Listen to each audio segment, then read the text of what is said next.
Hey Psych2Goers, welcome back to a brand new video. Do you find it hard to follow some of the self-care routines advertised out there? Whether it's because you don't know what you need to do or because you're just too busy all the time. Like many others, you keep putting off your self-care plans for later. But taking some time for yourself is incredibly beneficial for your mental health and general well-being, and it can be surprisingly easy to do. Although self-care varies from person to person, certain aspects, such as reducing stress, eating better, and getting enough sleep, serve as the foundation for self-care. So, if you don't know where to start, here are 6 simple self-care tips to help you become a better you. Number 1, make a sleep routine. Do you have a consistent time to go to bed? Practicing self-care is easier when you create a routine because it mentally prepares you to disconnect.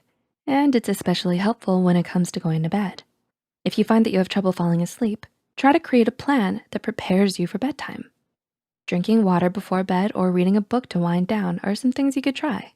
Some even say that dimming the lights before sleeping works well, as it signals your brain to start producing melatonin, the sleep hormone.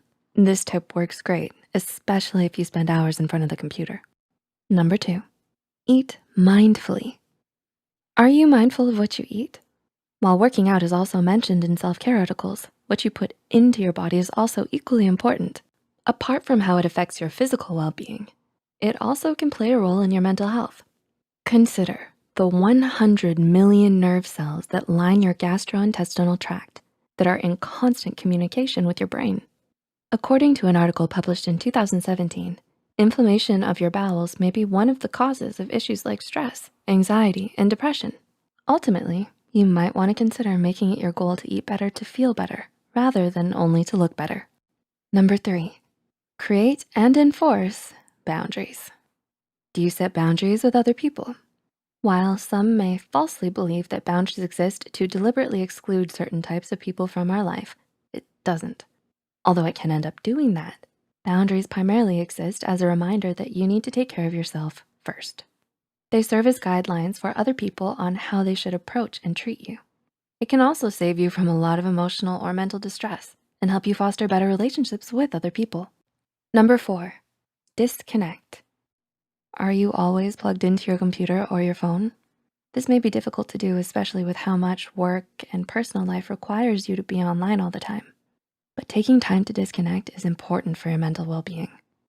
Whether it's because you're scrolling through your phone to look at the news, social media, or because of work, looking at your screen for long periods of time without breaks is an unhealthy habit. This is why it's crucial for you to spend some time offline as well. Perhaps you can go for a walk, do some yoga, or get involved in a hobby. Whatever it is, being disconnected from your screen from time to time can help you clear your mind, relieve stress, and help ground you. Number 5, organize, inside and out. What does your room look like? The environment around you can have an effect on your mental health. Researchers have shown that a disorganized home can actually contribute to depression, anxiety, and weight gain.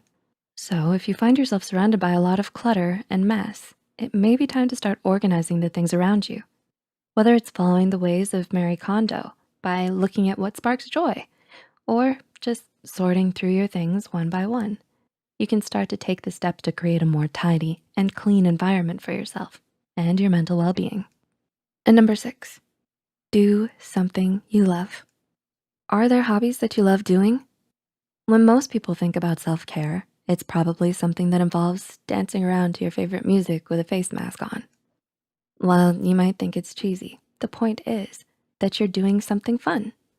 Ultimately, self-care is about you, so do something that makes you happy.